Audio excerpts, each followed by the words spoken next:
দর্শক আমন্ত্রণ জানাচ্ছি আমাদের নিয়মিত আয়োজন কেমন আছে অর্থনীতি অনুষ্ঠানে। আমি তৌফিকুল ইসলাম খান। এই অনুষ্ঠানে কথা বলি দেশের অর্থনীতির গতি প্রকৃতি, এর সম্ভাবনা এবং চ্যালেঞ্জ নিয়ে।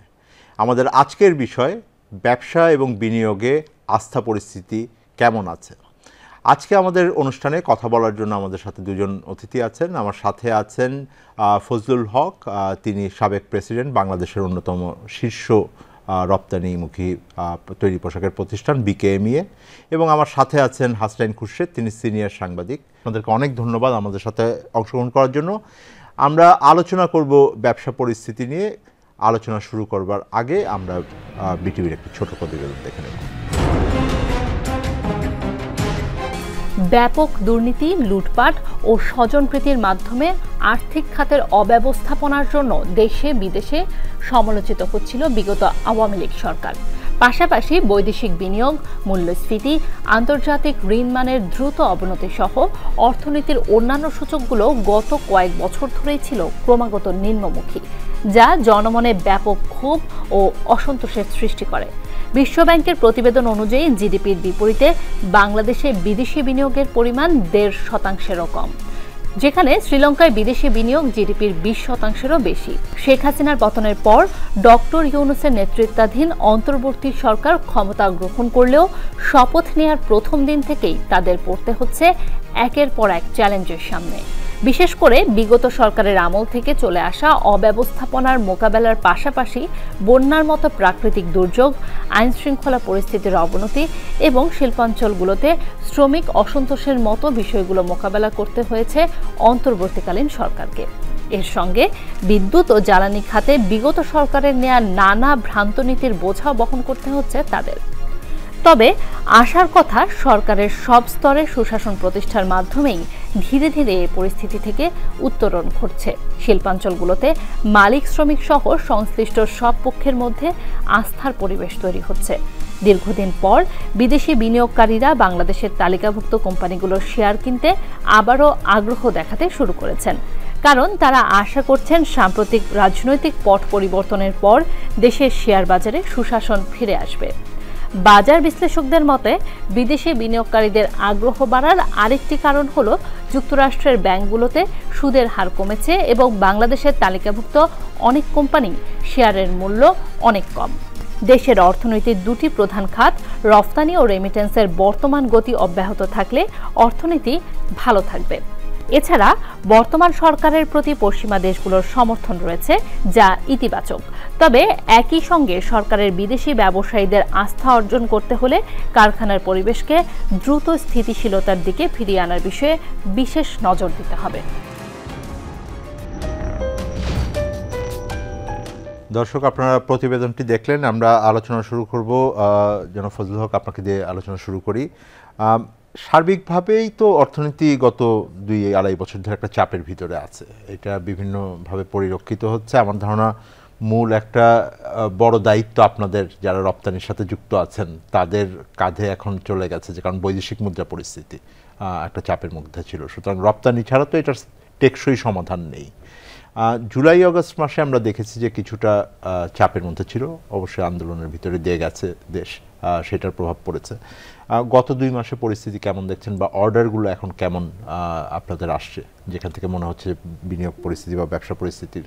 বিগত সরকারের আমলে মানে সবচেয়ে যেটা খারাপ দিক ছিল, যে পরিস্থিতি যতটা খারাপ ছিল, এটা কিন্তু মানে সরকারি যে প্রোপাগান্ডা বলেন বা তথ্য সন্ত্রাস বলেন বা যাই বলেন, এবং পরিসংখ্যানগত সন্ত্রাস যদি বলি, হ্যাঁ, পরিসংখ্যানগত মিথ্যা একটা আছে, মানে 3 রকম মিথ্যার একটা বিখ্যাত মিথ্যা হচ্ছে পরিসংখ্যানগত মিথ্যা, এবং এটা পরিসংখ্যানগত মিথ্যা না, পরিসংখ্যানগত সন্ত্রাস ছিল। হ্যাঁ, যে মূলত তারা পরিসংখ্যানকে দুমড়ে মুচড়ে তাদের ইচ্ছা মতো যেভাবে আসে, যে কারণে একটাতে আমাদের $13 বিলিয়ন এক্সপোর্ট কমে গেছে। হ্যাঁ, কিন্তু আমরা কিন্তু আপনার যদি খেয়াল থাকে যে আমি প্রায় 1 বছর যাবৎ বলতেছিলাম যে রপ্তানি মানে এই ধারা অব্যাহত নাই, এবং এক সময় সাংবাদিকরা আমাকে প্রশ্ন করলে রপ্তানির ফিগার নিয়ে আমি বলতাম যে ভাই আমি এটার উপর কোনো কমেন্ট করবো না, কারণ আমাকে কমেন্ট করতে হলে একেবারে টোটাল উল্টাটা কমেন্ট করতে হবে, এবং সেইটার জন্য মানে আবার আমি কি আবার বলে আবার কোনো বিপদে পড়ি কিনা, সেই জন্য যারা বড় বড় পত্রিকার সাংবাদিক আছেন তারা জানেন যে আমি বিগত সরকারের শেষ 4-5-6 মাসে আমি এই ইপিবির যে ফিগার, এই ফিগারের উপর কোনো কমেন্ট করতাম না। তারা ফোন করে বলতো আচ্ছা আপনি তো কমেন্ট করবেন না। আমি কমেন্ট করবো না, কারণ আপনি আমার অবস্থান জানেন যে এই তথ্যের সঙ্গে আমাদের তথ্যের কোনো মিল নাই। এবং জুলাই আগস্টে মানে যেই অস্থির অবস্থা, আন্দোলন এবং সর্বশেষ গণ অভ্যুত্থান, সেটার কারণেও এই যে পতনের ধারাটা দীর্ঘায়িত হয়েছে। আমি বলবো অব্যাহত না থেকে কথাটা আমার মনে হয় যে দীর্ঘায়িত হয়েছে। এবং এরপরে দেখেন কিন্তু আবার রপ্তানি কিন্তু সেপ্টেম্বর থেকে ঘুরে দাঁড়ানোর চেষ্টা করছে। আপনি যদি বলেন এখনকার তথ্যটা যদি আমরা বিশ্বাস করতে চাই যে এখন আর আগের মতো তথ্য মানে প্রকাশ করা হচ্ছে না, তাহলে দেখেন যে মানে সামান্য হলেও প্রবৃদ্ধি আছে। এবং এইটাই মানে প্রবৃদ্ধি হলেই পরিস্থিতি ভালো, প্রবৃদ্ধি কম হলেই পরিস্থিতি খারাপ, ব্যাপারটা কিন্তু এরকম না। অনেক কিছুর উপরে অনেক সময় মাইনাস হলেও আপনি হ্যাপি থাকতে পারেন যে এটা অনেক বেশি মাইনাস হওয়া উচিত ছিল, কিন্তু তার চেয়ে আমি বেটার আছি। যাই হোক, যে প্রবৃদ্ধি আছে এবং এটা ঘুরে দাঁড়ানোর একটা প্রচেষ্টা আমরা আছি। এবং তার চেয়ে ভালো সংবাদ হচ্ছে যে আগামী দিনগুলিতে অর্ডারের যে প্রবাহ, সেই প্রবাহটা বেশ পজিটিভ এবং এটাই সবচেয়ে বড় গুরুত্বপূর্ণ সামনের দিনে হচ্ছে। এবং একটা বড় হচ্ছে যে এই ট্রাম্পের বিজয়ের পরে একটা মানে একটা পারসেপশন তৈরি হয়ে গেছে যে চীনের উপরে কিছু এমবার্গো মানে ডিউটি মানে বাড়ানো অনেক কিছু আসতে পারে, তৈরি পোশাক খাত তার ব্যতিক্রম নয়। এবং সেরকম যদি কিছু হয় তাহলে বাংলাদেশ হবে one of the biggest beneficiary. এবং এর লক্ষণ কিন্তু আমরা দেখছি যে আমেরিকার যারা ক্রেতা পার্টিকুলারলি তাদের ইনকোয়ারি গত 2 সপ্তাহ in particular enquiry, order placement না, যে তারা খোঁজ খবর নিচ্ছে যে এই ধরনের আইটেমে আমাদের ক্যাপাসিটি কেমন আছে, প্রাইস কেমন আছে। সো সামনের দিনগুলিতে অর্ডারের দিক থেকে আমি যথেষ্ট, যদি এখন এই সম্ভাবনাকে আমি কাজে লাগাতে চাই, কারণ এখন ইনকোয়ারি হচ্ছে, অর্ডার হয়তো প্লেস হয়নি, এটাকে যদি আমি কাজে লাগাতে চাই, একটা বড় রিকোয়ারমেন্ট তো হলো আপনার যে আপনার অবকাঠামো সুবিধাটা আমরা দিতে পারছি কিনা। এবং আপনি যেই খাতে আছেন বিশেষত সেখানে গ্যাসের সরবরাহটা বেশ গুরুত্বপূর্ণ। শীতের দিনে এমনি আমাদের একটা গ্যাসের চাপের অসুবিধা আমরা দেখি ঐতিহাসিকভাবে। এই জায়গা থেকে সরকারের কাছ থেকে কী ধরনের আশ্বাস পাচ্ছেন যে আপনারা? বাংলাদেশে পৃথিবীর সব বড় বায়ারদের প্রতিনিধি কিন্তু ঢাকায় অবস্থান করে এবং এইখানে কন্টিনিউয়াসলি আজকে আপনার ফ্যাক্টরিতে, কালকে আমার ফ্যাক্টরিতে, পরশুদিন সূচিবের ফ্যাক্টরিতে, এরকম কিন্তু অব্যাহতভাবে এটা চলছে। সো এই জায়গাটায় কিন্তু যদি খুব দ্রুত মানে আমরা যদি এই পরিস্থিতিটা টোটাল কন্ট্রোলে না আনতে পারি, তাহলে এই অর্ডার প্লেসমেন্টে কিন্তু একটা ধাক্কা খাবে। কারণ একটা ইমেজের ব্যাপার আছে। আপনি যখন একটা বড় কোয়ান্টিটি অর্ডার প্লেস করবেন আমার ফ্যাক্টরিতে, আপনি আগে চিন্তা করবেন যে ফজলু ভাই আপনার ফ্যাক্টরি কি স্মুথলি চলছে কিনা। বড় যেটা হয় সেটা হলো যে যদি ধরেন 3000 কারখানা থাকে, যদি 4টা কারখানাও এখানে করে তাহলে তো আপনি 0.1%। এক্স্যাক্টলি। এবং ঢাকা হচ্ছে ইমেজটা অনেক বড়। এবং ঢাকা যদি যেহেতু বিগেস্ট হাব, এবং বিগেস্ট হাবে যেহেতু প্রবলেম হচ্ছে, সো এটাকে আরও সিরিয়াসলি হ্যান্ডেল করা দরকার। এখন কি পরিস্থিতি একটু পরিস্থিতি উন্নতি হচ্ছে, কিন্তু এই উন্নতিটা এরকম উন্নতি গত 3 মাসে আরও 2-3 বার হয়েছে, কিন্তু এটা কোনোভাবেই মানে সাস্টেন করছে না। সো আমরা আশাবাদী, সবসময় আমরা এটা আশাবাদ রাখতে চাই। কোনো মালিকই তো দেখতে চায় না যে কালকে সকালবেলা তার কারখানায় গণ্ডগোল হচ্ছে বা আরেকজনের কারখানায় গণ্ডগোল হচ্ছে। সো এইটা একটা প্রধানতম মানে ইস্যু আমি মনে করি। এবং দ্বিতীয় যেটা আপনি প্রশ্ন করছেন যে আমাদের বিশেষ করে গ্যাস বিদ্যুৎ, তো বিদ্যুতের ব্যাপারটা শীতকালে যেটা গ্যাসের ব্যাপারে নেগেটিভ, বিদ্যুতের বেলা আবার একটু পজিটিভ থাকে যে বিদ্যুতের চাহিদা, সামগ্রিক চাহিদা কম থাকাতে বিদ্যুতের মানে সাপ্লাইটা স্মুথ থাকে। গ্যাস কিন্তু যে বিগেস্ট কনসার্ন যে গ্যাস আমরা গত 1.5-2 বছর যাবতই গ্যাসের আমাদেরকে বোকা বানিয়ে মানে নিরবিচ্ছিন্ন গ্যাস সরবরাহের মিথ্যা প্রতিশ্রুতি দিয়ে 172% পর্যন্ত দাম বাড়ানো হয়েছে, আপনি জানেন সেটা। আমরা একটা বিরাট বৈষম্যের শিকার হয়েছি তখন। কিন্তু গ্যাস সাপ্লাই কিন্তু খুব সামান্য উন্নতি হয়েছে। কিন্তু যেহেতু এখন শীতকাল আসছে, সরকারের তরফ থেকে আমাদের আলাদা করে কোনো মানে প্রতিশ্রুতি দেওয়া হয়নি। যিনি উপদেষ্টা আছেন আমরা জানি উনি খুবই অভিজ্ঞ মানুষ এবং মানে খুবই সিনসিয়ার মানুষও, মানে এবং খুবই সৎ মানুষ। যে এই গ্যাস সাপ্লাইটা যদি মানে নিরবিচ্ছিন্ন না রাখা যায়, তাহলে এই যে বিশাল সম্ভাবনাটা তৈরি হয়েছে, এটা হয়তো আমরা পুরোপুরি মানে আমাদের ঘরে মানে সুফলটা নাও। এটা একটা অবশ্যই প্রেডিক্টেবিলিটির ব্যাপার। একই সাথে যদি আপনার রপ্তানি হয়, তখন আমার দরকার হলে আমার এনার্জি আমদানি করতে আমার অসুবিধা হওয়ার কথা না বৈদেশিক মুদ্রার ক্ষেত্রে। সুতরাং এইটার একটা আমার মনে হয় যে আমরা যেটাকে বলি কোঅর্ডিনেশনের দরকার। হাসান খুরশেদ উনি তো মানে রপ্তানির দিক থেকে একটু আমার মনে হয় যে ইতিবাচকভাবেই বললেন, কিন্তু বাংলাদেশের অর্থনীতির বড় অংশটা কিন্তু দেশের ভেতরের যে বিনিয়োগ, ব্যবসা, সেই পরিস্থিতি, এর একটা বড় অংশ আছে আমাদের নিত্য প্রয়োজনীয় দ্রব্য এবং দেশের ভেতর উৎপাদন। সার্বিকভাবে ব্যবসা পরিস্থিতির একটা ভয় ছিল এই কারণ আমরা গত যেই সরকারের আমল ছিল তার ভেতরে একটা বড় আমরা দেখেছি যে একটা বড় ব্যবসায়ী গোষ্ঠী আছে যারা গোষ্ঠী স্বার্থের ভিতরে এই সরকারের সাথে এক ধরনের কলিউশন তৈরি করেছিলেন, আঁতাত তৈরি করে এটা একটা অর্থনীতির উপর নেতিবাচক প্রভাব পড়েছে। এখন ওই পরিস্থিতিতে কেমন চলছে ব্যবসায়িক? এক্সপোর্টে একটা পজিটিভ ট্রেন্ড দেখা যাচ্ছে, রেমিটেন্সের ট্রেন্ড পজিটিভ, রিজার্ভ যে তলানিতে নেমে গিয়েছিল তার চেয়ে কিছুটা এর মধ্যে উন্নতি হয়েছে এবং তাতে মনে হচ্ছে যে অর্থনীতিতে হয়তো গতি সঞ্চারের সম্ভাবনা দেখা যাচ্ছে। কিন্তু এর পাশাপাশি আমি কয়েকটা বিষয় উদ্বেগের কথা বলতে চাই যে এটা আপনি যেটা বললেন যে একটা বড় নেক্সাস তৈরি হয়েছিল, যারা বিগত সরকারের সময়, আওয়ামী লীগ সরকারের সময় প্রচুর আওয়ামী লীগের সুবিধাভোগী ব্যবসায়ীদের একটা বড় শ্রেণী তৈরি হয়েছিল। সেই ব্যবসায়ীদের অনেকেই হয়তো দেশ ছেড়ে পালিয়ে গেছে, অনেকে দেশের ভিতরে পালিয়ে আছে, অনেকে ঠিক সক্রিয় না। এবং তাদের যে আমি যদি বড় বড় গ্রুপগুলির কথা বলি, বড় অনেকগুলো বেশ কিছু বড় গ্রুপ যাদের কাজে হয়তো এখন আর আগের মতন ব্যবসা বাণিজ্যের সেই গতি হয়তো এখন দেখা যাচ্ছে না, বা আদৌ তাদেরও তো একটা তাদের যে ফ্যাক্টরি, তাদের যে বিজনেস, তার ইম্প্যাক্ট কিন্তু তার কন্ট্রিবিউশন ইকোনমিতে ছিল, সেটা ভোজ্য তেলের ক্ষেত্রেই হোক বা মানে নিত্যপণ্যের ক্ষেত্রে হোক বা কর্মসংস্থানের ক্ষেত্রে হোক, অর্থনীতিতে একটা বড় ধরনের ইম্প্যাক্ট ছিল। তারা যখন পালিয়ে আছে তখন সেই প্রতিষ্ঠানগুলোর উৎপাদন আদৌ হচ্ছে কিনা বা তাদের ব্যবসা বাণিজ্যের সক্রিয়তার অভাবে কোনো শূন্যতা তৈরি হচ্ছে কিনা, সে বিষয়টা খুব মনোযোগ দিয়ে খেয়াল রাখা উচিত। এবং যারা ক্রিমিনাল, যারা করাপ্ট, তাদের অবশ্যই দৃষ্টান্তমূলক বিচার হওয়া উচিত, তাদের গ্রেফতার করা, তাদের ধরে এনে প্রপার বিচার করা, সেগুলো তো করতেই হবে। কিন্তু অর্থনীতিতে যাতে কোনো শূন্যতা তৈরি না হয় সেদিকে খুব খেয়াল রাখা। সাধারণত অর্থনীতির সূত্র হলো যে আপনি যদি প্রতিযোগিতামূলক কাঠামো তৈরি করেন তাহলে ওই স্থানে বরং আরো ভালো প্রতিযোগীরা আসবেন এবং আসবে, কিন্তু সাময়িকভাবে একটা আশঙ্কা তৈরি করছেন, সাময়িকভাবে একটা শূন্যতা তৈরি হতে পারে।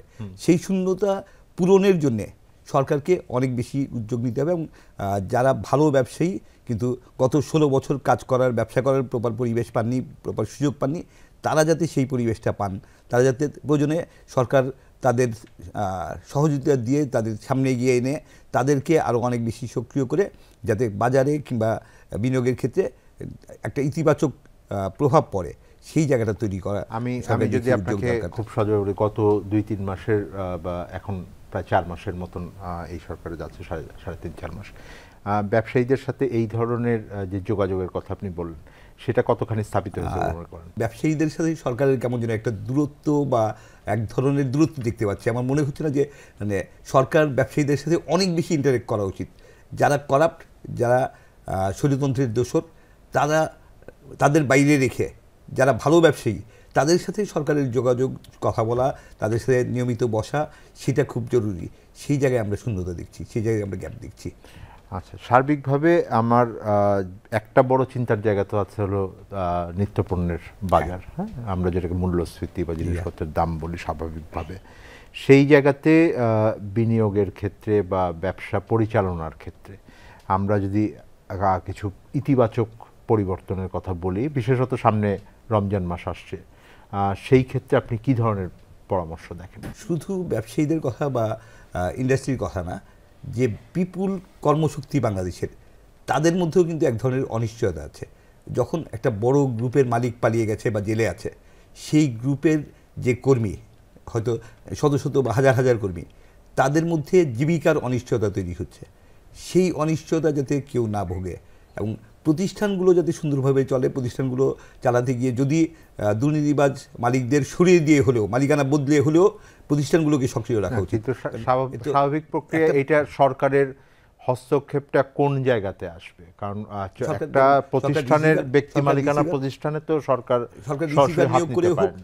রিসিভার নিয়োগ করে হোক বা অন্য যে কোনো উদ্ভাবনী চিন্তা থেকে হোক, কিন্তু প্রতিষ্ঠানগুলো যাতে সক্রিয় থাকে, প্রতিষ্ঠানে যারা কর্মী তারা যাতে কোনো রকম অনিশ্চয়তা না ভোগেন, তাদের যাতে বেকারত্বের সংখ্যা না চেপে বসে, সেই জায়গাটাই কিন্তু আমাদের অনেক বেশি খেয়াল রাখা উচিত। এক্ষেত্রে আমরা দেখেছি যে কোনো কোনো কোম্পানির ক্ষেত্রে আমরা দেখেছি যে বেতন প্রদানের ক্ষেত্রে বা উৎপাদনের ক্ষেত্রে, কারণ একটা বড় বিষয় হলো যে আপনি বেতন প্রদান করার জন্য ঋণ দিলেন, কিন্তু আপনার যদি মানে উৎপাদন ব্যবস্থা বা তার ব্যবসায়িক কার্যক্রম না থাকে তাহলে তো আবার মুশকিল।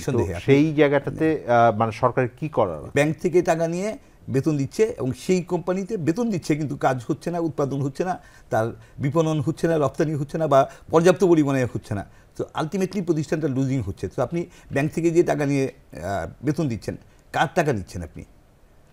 আমানতকারী হিসেবে আমাদের সবার টাকা, সেই টাকা আপনি নিয়ে বেতন দিচ্ছেন এবং আলটিমেটলি যে ব্যাংকগুলো দুর্বল হয়ে পড়ছে, ব্যাংকের অর্থায়ন সক্ষমতা কমে যাচ্ছে এবং তাতে যেটা হচ্ছে যে যারা ভালো ব্যবসায়ী, যারা আসলেই ভবিষ্যৎ গড়বেন, তারা ব্যাংকের প্রপার সাপোর্ট পাবেন না, অথবা সুদের হার বেড়ে যাবে একটা পর্যায়ে গিয়ে। দর্শক, একটা বিরতিতে যাচ্ছি। আমরা আলাপ করছিলাম যে বাংলাদেশের ব্যবসা পরিস্থিতি এবং বিনিয়োগ পরিস্থিতি কেমন আছে এবং এই বিষয়ে আর কি করা যায়।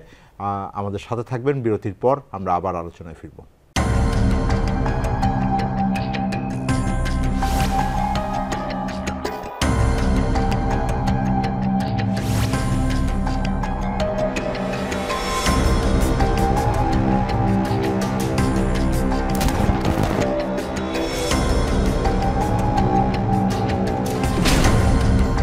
ফ্যাসিবাদের দিনলিপি, প্রযোজনা আফরোজা সুলতানা ও আল মামুন। দেখবেন প্রতি রবি থেকে বৃহস্পতিবার সন্ধ্যা ৭টায়।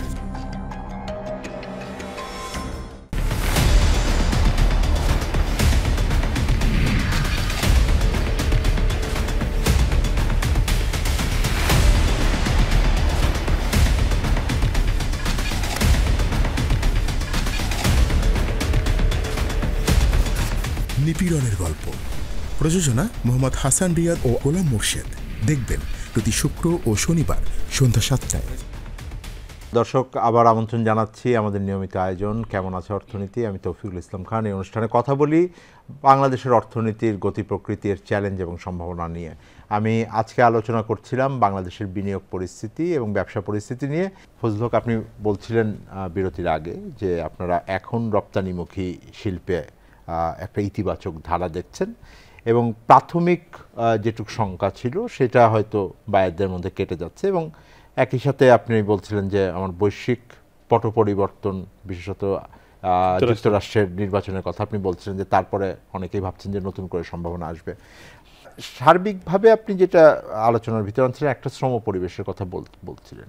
বিনিয়োগ পরিস্থিতির কথা যদি বলি, এক ধরনের তো প্রেডিক্টেবিলিটি চাইবেন বিনিয়োগকারীরা, এবং সেটাই নতুন বিনিয়োগকারীর বিষয় রয়েছে এবং পুরনো বিনিয়োগকারীর বিষয় রয়েছে। আবার ঠিক রপ্তানিমুখী খাতেও যেটা আলোচনা করছিলেন হাসান খুরশিদ, বলছিলেন যে গত সরকারের যারা খুবই কাছাকাছি ছিলেন, কোনো ক্ষেত্রে গোষ্ঠী স্বার্থের ভেতরে ছিলেন, হয়তো অনৈতিক সাহায্য নিয়েছেন, তারা পালিয়ে আছেন, অনেকে বিচারের আওতার ভিতরে আছেন।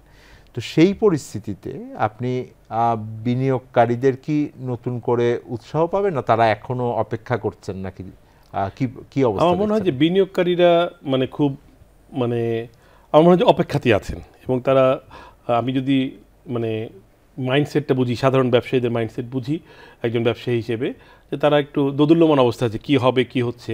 এর অনেকগুলি কারণ আছে। যে ব্যবসায়ীদের সঙ্গে সরকারের ইন্টারাকশনটা আসলে খুবই, গত 3.5 মাসে খুবই কম, এবং এই কমটা এটার কারণটা আমি ঠিক জানি না। হয়তো কারণ স্বাভাবিকভাবে ওনারা অন্য জায়গায় একটু বেশি ব্যস্ত, কারণ প্রশাসন সামলাতে হয়েছে, আইন শৃঙ্খলা সামলাতে হয়েছে। তারপরেও আপনার অর্থনীতি তো ইকুয়ালি ইম্পর্টেন্ট পার্ট, হ্যাঁ, খুবই গুরুত্বপূর্ণ। এবং এইখানে ধরেন অর্থনীতিকে ঠিক করার জন্য শুধুমাত্র ক্ষতিগ্রস্ত ব্যাংকগুলিকে রক্ষা করাটা যেমন দায়িত্ব, পাশাপাশি যারা ভালো ব্যবসায়ী, যেটা উনি কারেক্টলি বলেছেন যে আমরা কিছু অলিগার্ককে চিনি, 5 জন 10 জন 15 জন 20 জন চিনি, তারাই তো দেশের অর্থনীতি না। তাদের বাইরে হাজারো হাজারো ছোট মাঝারি বড় সৎ ভালো ব্যবসায়ী আছেন, যারা হয়তো তাদের পারফরমেন্স, যাদের নাম আমি জানি না, কারণ আমরা ব্যবসায়ী বললেই হয়তো ওই 8-10 জন 15 জন 20 জনের নাম চলে আসে আমাদের, কারণ তারাই সবকিছু কন্ট্রোল কাছাকাছি ছিলেন, তাদের চেহারাই আমরা দেখেছি। এখন তো সরকারের দায়িত্ব, আপনাদের সকল অ্যাসোসিয়েশনের নির্বাচনে তারা জিতেছেন, তাহলে এখন তো এই যে লেভেল প্লেইং ফিল্ডটা তৈরি করে দেওয়ার দায়িত্ব তো সরকারের, অর্গানাইজারের। আপনি তো সরকারের তো এখন ওই জন্য সরকারের আমার মনে হয় যে এইটা কিছুটা দেরি হয়ে গেছে আমি বলবো, বাট তারপরেও ইমিডিয়েটলি ভালো ব্যবসায়ী যারা আছেন সেটা সরকারই ঠিক করবেন কারা ভালো ব্যবসায়ী। আমার কাছ থেকে লিস্ট নেওয়ার দরকার নেই।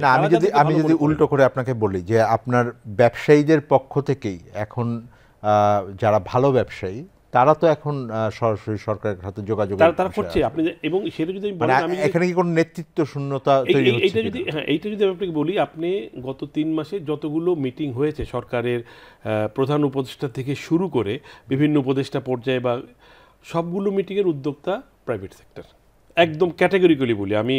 মোটামুটি আপনারা প্রথম এগিয়ে গেছেন, আমরা এগিয়েছি, আমাদের রিকোয়েস্টে তারা মিটিংটা করেছে। কিন্তু জিনিসটা হওয়া উচিত ছিল আসলে আইডিয়াল সিনারিও হওয়া উচিত ছিল উল্টোটা। তারা আমাদেরকে ডাকে, মানে তারা যাদেরকে ভালো মনে করেন, আমাকেই ডাকতে হবে, আপনাকেই ডাকতে হবে, ওনাকে, আমাদের লিস্ট না, তাদের লিস্টেই যারা ভালো মনে করেন তাদেরকে ডেকে আস্থার জায়গাটা তৈরি করা, এটা একটা জায়গাটা, এই জায়গাটা গ্যাপ আছে কিছুটা। এবং আপনি যেটা বলছেন নেতৃত্বেরও, মানে ব্যবসায়ী সংগঠনগুলো নেতৃত্ব ছন্নছাড়া আছে, নেতৃত্ব অনেকে পালিয়ে আছেন, অনেক ব্যবসায়ী সংগঠনে আপনার প্রশাসক বসানো হয়েছে। কিন্তু এর ভিতরেও এই উদ্যোগটা নেওয়া যেত, বসার উদ্যোগটা নেওয়া যেত সরকারের পক্ষ থেকে। সংগঠনগুলিকে ভালো নেতৃত্বে যাতে আগামী দিনে খুব দ্রুত ভালো নেতৃত্বের হাতে আসে, সেই ব্যাপারে সরকারের চিন্তা ভাবনা করা উচিত। তাহলে আপনি বলছেন যে দ্রুত একটা নির্বাচনে যাওয়া, নির্বাচন ছাড়া তো বিকল্প কোনো রাস্তা নেই। আপনি যদি ভালোভাবে যান, সরকার মনোনয়ন দিলে সেটা আবার অন্য বিতর্ক হবে। সো বেটার নির্বাচন করা, এবং নির্বাচনে যারা ওই গোষ্ঠীগুলো আবার মানে ছলে বলে, তারা তো সব জায়গায় একটা বড় ধরনের একটা নেক্সাস তৈরি করে রেখেছে, সেই নেক্সাসটা ভেঙে দিয়ে ওইখানেও কিছু সংস্কার দরকার আছে। কিন্তু এটাতে খুব বেশি সময় নেওয়া যাবে না, কারণ অর্থনীতি একটা চলমান বিষয়, এটাকে আপনি যত আটকায় রাখবেন তত দেশেরই ক্ষতি হবে at the end of the day. এবং এইটার জন্য অ্যাসোসিয়েশনের নির্বাচনটার পাশাপাশি এই উদ্যোগগুলো কিন্তু চলতে পারে। আপনার মানে 20 জন ব্যবসায়ী ডাকার জন্য এটা এফবিসিসির মাধ্যমেই যেতে হবে, বিজিবির মাধ্যমে যেতে হবে, নট নেসেসারিলি। আপনি সবাইকে চিনেন, ছোট দেশ, সবাইকে ডেকে আপনারা কথা বলেন। মানে আমি সরকারের কথা বলছি, সরকারের তরফ থেকে উদ্যোগটা প্রাইভেট সেক্টরের পক্ষ থেকে আছে। এখন মনে হতে পারে সরকার একটু সেই কি যে তারা সবাইকে অলিগার্কের মানে মনে করছে কিনা আমি জানি না ঠিক। এইটা একটা বিনিয়োগের ব্যাপার। আরেকটা বিষয়, যেমন ধরেন আমি ইন্টারেস্ট রেটের কথা যদি বলি পার্টিকুলারলি, আমার যেটুকু কনসেপ্ট, আমি যেটুকু বুঝি, অর্থনীতি যতটুকু পড়েছি, বাংলাদেশের টোটাল ইকোনমিক স্ট্রাকচারটা খুব থিওরিটিক্যালি চলে না। এটা একটা অদ্ভুত গোজামিলের একটা দেশ, হ্যাঁ, অর্থনীতিও এর বাইরে না, হ্যাঁ, মানে সো আপনি শুধুমাত্র ইন্টারেস্ট রেট বাড়িয়ে যে সব কিছু কন্ট্রোল করতে পারবেন না। গত 4 মাসে কিন্তু এটা প্রমাণ হয়েছে, মানে মূল্যস্ফীতি আপনি কিছুই করতে পারেন নাই, যে পরিমাণ মানে বাড়ানো হয়েছে, সুদের হার বাড়ানো হয়েছে, তার বিপরীতে কিন্তু মূল্যস্ফীতি কিছুই কমে নেই। ফলে এটা কিন্তু ইনডিরেক্টলি মূল্যস্ফীতির জায়গাটা এখন বলা হচ্ছে অন্য জায়গায়, এটা সিন্ডিকেটেশন ব্যাপার আছে, বন্যায় ক্ষতি হয়েছে, তারপরে আপনার মানে ডিস্ট্রিবিউশন চ্যানেলটায় সাপ্লাই চেইন, হ্যাঁ, অনেক গন্ডগোল আছে। তো দ্যাট ইজ দ্য কেস। হ্যাঁ, ইন্টারেস্ট রেট হয়তো অনেকগুলো টুলের একটা ছোট্ট টুল। এখন ইন্টারেস্ট রেট এইরকম একটা high interest rate with speculation, এটা আরও বাড়বে, এরকম জায়গায় ইনভেস্টররা মানে ইনভেস্ট করবে কিনা। আমার অর্থনীতির ভাষায় বলে যেটা বাজারের উপরে ছেড়ে দেওয়াটা ভালো, কারণ আমি যেটা বুঝি সেটা হলো যে যেই মেরামত চলছে অর্থনীতির ভেতরে, কারণ অনেকগুলো প্রতিষ্ঠান এবং নীতি তো একেবারে ভেঙে গেছিল, এবং সেইটারই একটা দায় এখন যারা সৎ ব্যবসায়ী আছে তাদের উপর গিয়ে পড়ছে আসলে। কারণ ব্যাংকের থেকে যে যারা অর্থ নিয়ে ওখানে লুণ্ঠন করেছেন, টাকা পাচার করেছেন, তাদের যতটা না এটার দায় বইতে হবে, তার থেকে অনেক দায় এখন যারা সৎ ব্যবসায়ী আছেন তাদের বইতে হবে। আমি এই প্রসঙ্গেই আপনাকে একটু টেনে বলছি যে একটা সংস্কার কাঠামো চলছে, অর্থনীতির ভেতরেও চলছে, এটা দেশের ভেতরেও চলছে। সাধারণত এই ধরনের সংস্কার প্রক্রিয়ার সাথে বিনিয়োগ পরিস্থিতি বা ব্যবসা পরিস্থিতির একটা সরাসরি যুক্ততা আছে। আপনি হাসান খুরশেদ কেমনভাবে দেখছেন যে এই সংস্কার প্রক্রিয়া, অনেকে বলবেন মধ্যমেয়াদে তো একটা ইতিবাচক মনোভাব নিয়ে অনেকে হয়তো বিনিয়োগের জন্য আসবেন। অর্থনীতি সচল না থাকলে, অর্থনীতিতে স্থবিরতা তৈরি হলে সেটা আসলে সব কিছুকেই এলোমেলো করে দেয়, মানুষের জীবনকে এলোমেলো করে দেবে। আমাদের 17 কোটি মানুষ, যে পরিসংখ্যান দিয়ে আমরা যে সন্দেহান হয়তো আরও বেশি মানুষ হতে পারে, 17 কোটি মানুষের যে অভ্যন্তরীণ বাজার, সেই বাজারকে স্থিতিশীল রাখতে, সেই বাজারকে সহনীয় পর্যায়ে রাখতে অনেক কিছু করার মানে প্রয়োজন আছে। এবং এই বাজারে শুধুমাত্র নিত্য প্রয়োজনীয় পণ্য নিয়ে আমরা বারবার কথা বলি, এর বাইরে যে অজস্র কলকারখানা যারা অভ্যন্তরীণ পূরণ করার জন্য সেটা গাড়ি চাহিদা পূরণ করছে, কিন্তু সেই তাদের সচল থাকার জন্য যে পরিবেশ দেওয়া, যে সাপোর্ট দেওয়া, তারা ব্যাংক, যেমন বাংলাদেশে গাড়ি উৎপাদিত হয় এখন, কিন্তু গাড়ি এক ধরনের বিলাস পণ্য হিসেবে ট্রিটেড হয়। গাড়ি উৎপাদনের জন্য ব্যাংক সাপোর্ট কি এখন পাচ্ছে বা বিলাসী মানে, কিন্তু ওই ফ্যাক্টরিতে হয়তো 500 বা 5000 মানুষ কাজ করেন। ওই সেক্টরে যারা কাজ করেন সেইখানে আলটিমেটলি যদি সেই ইন্ডাস্ট্রিগুলো সচল না থাকে, সেই ইন্ডাস্ট্রিগুলো যদি মানে শুধুমাত্র নিত্য পণ্য না, অন্যান্য পণ্যের যে কলকারখানা, যে উৎপাদনকারী প্রতিষ্ঠান, তাদের উপর নির্ভরশীল যে মানুষ, সেই মানুষের জীবনের কথা আমাদের গুরুত্বের সাথে ভাবা উচিত। কারণ ওই খাতগুলো যদি, যেমন মোটরসাইকেলের একটা বড় বাজার তৈরি হয়েছে বাংলাদেশে, অনেকগুলো কোম্পানি মোটরসাইকেল উৎপাদন করছে, কিন্তু সেই উৎপাদনকারী কোম্পানিগুলো ব্যাংক সমর্থন, ব্যাংকের সাপোর্ট প্রপার পাচ্ছে বলে মনে হচ্ছে না। তাদের কেউ কেউ বলছেন ইয়েস, ব্যাংকের সাপোর্ট না থাকার কারণে তাদের পক্ষে র মেটেরিয়াল ইম্পোর্ট করা, তাদের সাপ্লাই চেইন ঠিক রাখা, তাদের প্রোডাকশন ঠিক রাখা, তাদের ফিউচার প্ল্যান করা, সেই জায়গাগুলিতে তারা অনেক ধরনের ক্রাইসিসের ভেতর দিয়ে যাচ্ছেন। এবং সেই জায়গায় এবং এই ধরনের, আমি জাস্ট এক্সাম্পল হিসেবে গাড়ি বা মোটরসাইকেলের কথা বলছি, যে প্রত্যেকটা ক্ষেত্রেই, প্রত্যেকটা খাতেই, অভ্যন্তরীণ বাজারের প্রত্যেকটা খাতেই আসলে সেই ক্রাইসিসটা হচ্ছে। জায়গাটা খুব গুরুত্বের সাথে মাথায় রাখা উচিত, যে ভবিষ্যতে যদি আমরা সংবিধান ঠিক করলাম, আমরা নির্বাচনী ব্যবস্থা ঠিক করলাম, আর ওইদিকে মানুষের বেকারত্ব তৈরি হলো, মানুষের জীবিকার অনিশ্চয়তা তৈরি হলো, সেরকম হলে কিন্তু আসলে পুরো ব্যবস্থাটাকে স্থিতিশীল রেখে সুন্দরভাবে সামনে এগিয়ে যাওয়া চ্যালেঞ্জের মুখে পড়বে। আপনি বলছেন যে আমার যে রাষ্ট্র সংস্কারের যে বিষয়গুলো আছে, সেটার জন্য অর্থনৈতিক স্থিতিশীলতা বা সেই জায়গাটার গতি সঞ্চারের বিষয়টি খুব গুরুত্বপূর্ণ হবে। কারণ মানুষ দিন শেষে আসলে তো তার জীবন মানের কথাও ভাবেন, এবং সেইটা আসে। একটা বড় চিন্তার জায়গা যেটা আছে সেটা হলো যে বিভিন্ন সময় আমরা দেখছি যে একটা অসন্তোষ আন্দোলন, আজকে এই গ্রুপ আন্দোলন করছে, তো কালকে ওই গ্রুপ আন্দোলন করছে। নিঃসন্দেহে এইটাও একটা বড় চ্যালেঞ্জের বিষয়, কারণ তাদের অনেকগুলো দাবি আছে, এবং অনেক ক্ষেত্রেই আমরা দেখছি আন্দোলনের বড় জায়গা হলো অর্থনৈতিক যৌক্তিকতা আছে, তার চাকরি, তার পড়াশোনা, তার নিরাপত্তা। সেটা দর্শক, আমরা একটা বিরতি নিচ্ছি, আমরা আলোচনায় ফিরবো আবার ব্যবসা পরিস্থিতি এবং বিনিয়োগ পরিস্থিতি নিয়ে। আমাদের সাথে থাকবেন, আমরা জানতে চাইবো কেমন আছে অর্থনীতি। ডেঙ্গু থেকে দর্শক, আবার আমন্ত্রণ জানাচ্ছি আমাদের নিয়মিত আয়োজন কেমন আছে অর্থনীতি। আমি তৌফিকুল ইসলাম খান। এই অর্থনীতির অনুষ্ঠানে কথা বলি অর্থনীতির বিভিন্ন দিকের গতি প্রকৃতি, এর চ্যালেঞ্জ এবং সম্ভাবনা নিয়ে। আমরা আলোচনা করছিলাম ফজলুল হক, বিরতির আগে আপনি বলছিলেন যে এটার চ্যালেঞ্জের দিকও আছে, রপ্তানির ধারায় হয়তো কিছুটা ইতিবাচক এসে সামনে আপনারা অর্ডার দেখছেন আরও। আপনারা বলছিলেন যে এইটাকে কাজে লাগাতে হলে সরকার এবং ব্যবসায়ীদের মধ্যে যে আপাত একটা কিছুটা দূরত্ব এখনও রয়ে গেছে, এটাকে দূর করার জন্য সাম্প্রতিক সময় আমরা যেটা দেখেছি সেটা হলো মোডির একটা ক্রেডিট রেটিং এর ভেতরে ওনারা অবনমন করিয়েছে হ্যাঁ। তো সেই অবনমনটা অনেক ক্ষেত্রে আসলে যেটা অনেকে চিন্তা করবেন না, সেটা হলো যে এটা তো আসলে আগের অর্থনৈতিক পরিস্থিতির উপরেই এসছে।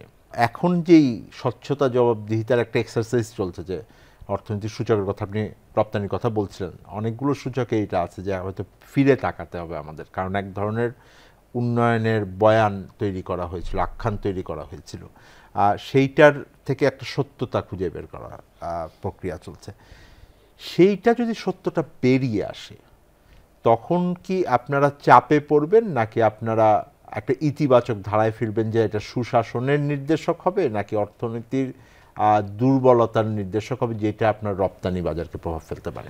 অর্থনৈতিক দুর্বলতার সঙ্গে রপ্তানি বাড়ার খুব একটা সম্পর্ক নাই আমি যদি মনে করি। কারণ আমরা অর্থনীতি রপ্তানি যদি আপনি গত 30 বছরের ইতিহাস দেখেন, যে অনেক চড়াই উত্তরায়ের ভিতরে আমরা কিন্তু আমাদের অগ্রযাত্রাটা অব্যাহত রাখতে পেরেছি। বাইরে হয়তো ওই আমার রিজার্ভ কত আছে এইটা বিবেচনা করে অর্ডার প্লেস করে না, সোফার আই আন্ডারস্ট্যান্ড।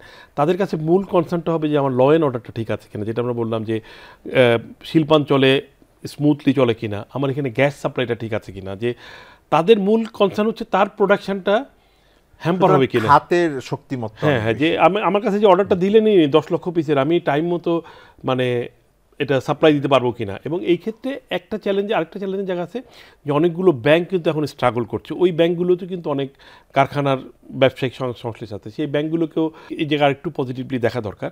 আর একটা জিনিস হচ্ছে কি, যে কিছু তো আপনাকে সহ্য করতেই হবে, কারণ যখন আপনি একটা বড় সংস্কারের ভিতর দিয়ে যান, ধরুন আপনার বাড়িটা ধ্বংস হয়ে গেছে, বাড়িটা একটা ঘূর্ণিঝড়ে ক্ষতিগ্রস্ত হয়েছে, ভূমিকম্পে ক্ষতিগ্রস্ত হয়েছে, এখন বাড়িটা পুনরায় আগের মতো করে বাসযোগ্য করার জন্য কিছু সময় তো লাগবেই। সেই সময়টা আমার মনে হয় সবাই বুঝে যে এবং সারা বিশ্ব বুঝে যে আমরা কিসের ভিতর দিয়ে যাচ্ছিলাম। সো এইটা আমার মনে হয় যে সবার আমাদেরও এক ধরনের মানে কি বলে যে এক ধরনের মানে আন্ডারস্ট্যান্ডিং আছে যে আমাদের একটু টাফ টাইম পাস করতে হবে। কিন্তু এই জায়গাটাই যেটা বলছিলাম যে এই জায়গাটা যত কমিয়ে আনা যায় সেজন্য ডায়ালগের ব্যাপারটা কি, যখন আমরা ডায়ালগ করবেন উপায়টা বের হয়ে আসবে যে আমরা আসলে জিনিসটাকে কতটুকু এক্সপিডাইট করতে পারি এবং সুযোগটাকে কতটুকু কাজে লাগাতে পারি। আমি এই ডায়লগের প্রসঙ্গে বলি যে আমাকে অনেকে বলছেন যে অনেক ব্যাংক আছে যারা এলসি ওপেন করার ক্ষেত্রে বা মানে তাদের রপ্তানি জন্য তারা যেই ধরনের প্রক্রিয়ার ভিতর দিয়ে যান এসব পেমেন্টের ক্ষেত্রে এক ধরনের অসুবিধা বোধ করছেন, যেগুলো আপনি বলছেন যে একটু কঠিন সময়ের ভিতর দিয়ে যে ব্যাংকগুলো যাচ্ছেন। বৈদেশিক মুদ্রা লেনদেনের ক্ষেত্রে কি আপনারা কোনো বিশেষ নীতি নজর চান যেটা আমাদের করার ক্ষেত্রে কোনো অসুবিধায় পড়ছেন? এটা একটা হতে পারে যে সমস্ত ব্যাংকগুলো ট্রাবল ব্যাংক, এটা বাংলাদেশ ব্যাংক ভালো জানে, সেই ব্যাংকগুলোর যারা রপ্তানিকারক আছে তাদেরকে অন্য কোনো ব্যাংকের সঙ্গে মানে একটা অ্যালাইন করে দেওয়া যায় কিনা সেটা একটা সলিউশন হতে পারে।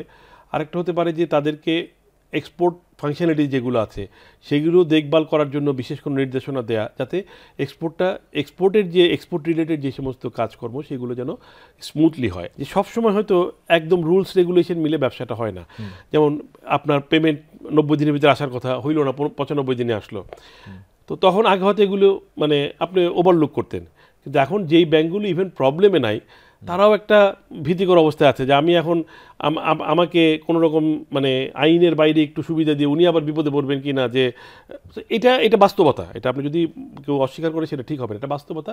ফলে সব জায়গাতে একটু দেরি হচ্ছে যে কাজটা 3 দিনে হওয়ার কথা সেই কাজটা এখন 6 দিনে হচ্ছে বা 9 দিনে হচ্ছে। সো এই দেরিটাও অনেক সময় রপ্তানি কার্যক্রমে একটু নেগেটিভ ইম্প্যাক্ট করে, কারণ রপ্তানিটা একদম মানে সময় ধরে ঘড়ির কাটা ধরে কাজ করে। আমাদের সব মিলে এই জন্যই বলছি ডায়ালগ হলে পরে যদি অনেক ডায়ালগ হয় তাহলে কিন্তু আমি একটা আমার পরামর্শ তো শেষ পরামর্শ না, আরও অনেক ভালো ভালো পরামর্শ বা যাদের বিরুদ্ধে না বা যাদেরকে নিয়ে আমরা বলছি তাদের প্রবলেমগুলো আমরা শুনি, একটা অ্যামিকেবল একটা সলিউশনের জায়গায়। এই জন্য আমি মনে করি যে মানে প্রাইভেট সেক্টরের সঙ্গে ডায়ালগটা ইমিডিয়েটলি ইফেক্টিভলি স্টার্ট করা দরকার এবং এটা খুব মানে কন্টিনিউয়াসলি মানে এবং খুব মানে বড় সংখ্যায় চলা উচিত আর কি।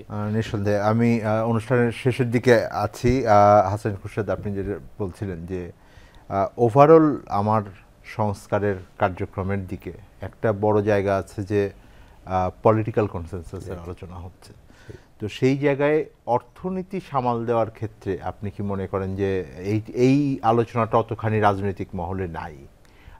এটা কি এই কারণে যে এখানে ঐক্যমত্য এক ধরনের হয়েই আছে, নাকি এটা কারণ হলো যে এটা খুব প্রাধিকার পাচ্ছে না? সবার নজর হচ্ছে রাজনীতির দিকে, সংবিধানের দিকে, নির্বাচনের দিকে, কিন্তু অর্থনীতিকে সচল করা, অর্থনীতিকে আমরা ভবিষ্যতের কথা বলি যে ইয়েস অতীতের অনেক দুষ্কর্ম অনেক অপকর্মের কারণে আজকে দেশ যখন একদম অচল অবস্থার দিকে যাচ্ছিল তখনই এই ছাত্র জনতার অভ্যুত্থানের ভিতর দিয়ে সরকার পরিবর্তন হয়েছে এবং এখন আমরা ভবিষ্যতে গণতন্ত্রের স্বপ্ন দেখছি। পাশাপাশি ভবিষ্যতে সত্যিকার অর্থে উন্নয়নের, আমাদের জীবনমানের উন্নয়ন, রাষ্ট্রের অর্থনীতির উন্নয়ন, সেই উন্নয়নের স্বপ্ন দেখছি। সেই স্বপ্ন যদি পূরণ করতে হয় আসলে অর্থনীতির দিকে অনেক বেশি নজর দেওয়া উচিত। সেই জায়গায় আমার মনে হচ্ছে যে আমরা ঠিক প্রপার নজর দিতে পারছি না। আমরা অনেক বেশি সংবিধান, রাজনীতি ঐক্য এই জাতীয় বিষয়ের মধ্যে আছি এবং নিঃসন্দেহে এই বিষয়গুলো অসম্ভব ইম্পর্টেন্ট, কিন্তু অর্থনীতিকে সমানভাবেই গুরুত্বের মধ্যে আনা উচিত। এবং যেটা ফজলু ভাই একটু আগে বলছিলেন যে অর্থনীতিকে সচল রাখতে হলে এবং আরও গতি সঞ্চার করতে হলে অনেক বেশি আলোচনা দরকার, অনেক বেশি ইন্টারেকশন। আসলে ছোট ছোট সমস্যাগুলো কোথায় সেটা ব্যবসায়ীরাই বলতে পারবেন, শিল্পপতিরাই বলতে পারবেন যে তারা কাজ করতে গিয়ে কোথায় সমস্যার মুখে পড়েন এবং সেই সমস্যাগুলো কীভাবে দূর করা যায়। ব্যাংকাররা বলতে পারেন যে ব্যাংকাররা কেন ব্যবসায়ীদের বা শিল্পপতিদের এক্সপেক্টেড সাপোর্ট দিতে পারছেন না বা দিতে গিয়ে কোথায় বাধাগ্রস্ত হচ্ছেন।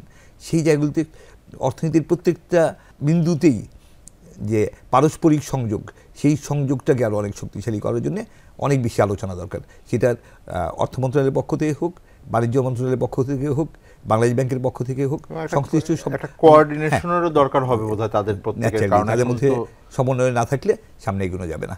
এবং যদি আমি এইটা বলতে চাই বারবার যে অর্থনীতি যদি সচল না হয়, সরকারের অন্য সব চেষ্টাগুলো সফল হলেও আমাদের জন্য কষ্টের সময়টা কাটতে সময় নেবে। তো আমরা খুব দ্রুত সব ধরনের কষ্ট থেকে বের হয়ে আসতেছি। আমরা একটা সময় বা এত বছর আমরা কথা বলতে পারিনি, কথা না বলার যে কষ্ট, সেই কষ্ট যেমন ভয়ঙ্কর, অর্থনৈতিক অঙ্গনে ক্রাইসিস হলে মানুষের ক্ষুধা দারিদ্র্য বেড়ে যাওয়া, মানুষের বেকারত্ব বেড়ে যাওয়া, মানুষের জীবিকার অনিশ্চয়তা তৈরি হওয়া, জীবনের অনিশ্চয়তা তৈরি হয়, সেই কষ্ট আরও অনেক ভয়াবহ। সেই চ্যালেঞ্জের মুখে যদি আমরা না পড়ি।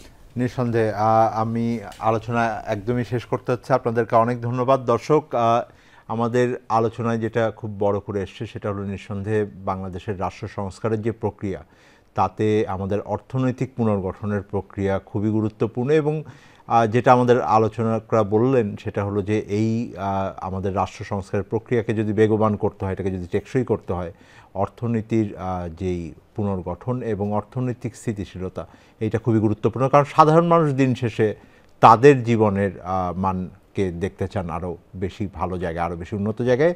এক্ষেত্রে একটা ইতিবাচক ধারার ভেতরে বাংলাদেশের অর্থনীতির সূচকগুলো ধীরে ধীরে যাওয়া শুরু করেছে। সামনের দিনে আমাদের অন্তত রপ্তানির দিক থেকে এবং দেশের অর্থনীতির দিক থেকে একটা ইতিবাচক পরিবর্তনও তারা দেখছেন। যেটা তারা গুরুত্ব দিয়েছেন সেটা হলো যে বিভিন্ন অংশীজন, ব্যবসায়ী থেকে শুরু করে বিভিন্ন যে অর্থনৈতিক সংশ্লিষ্ট অংশীজন আছে, তাদের সাথে নিয়মিত যোগাযোগ এবং সার্বিক সমন্বয়ের উপরে তারা জোর দিয়েছেন। দর্শক, আমরা আবার ফিরে আসবো। আমরা আমাদের আজকের অনুষ্ঠান এখানেই শেষ করছি। আগামীকাল আবার জানতে চাইব কেমন আছে অর্থনীতি।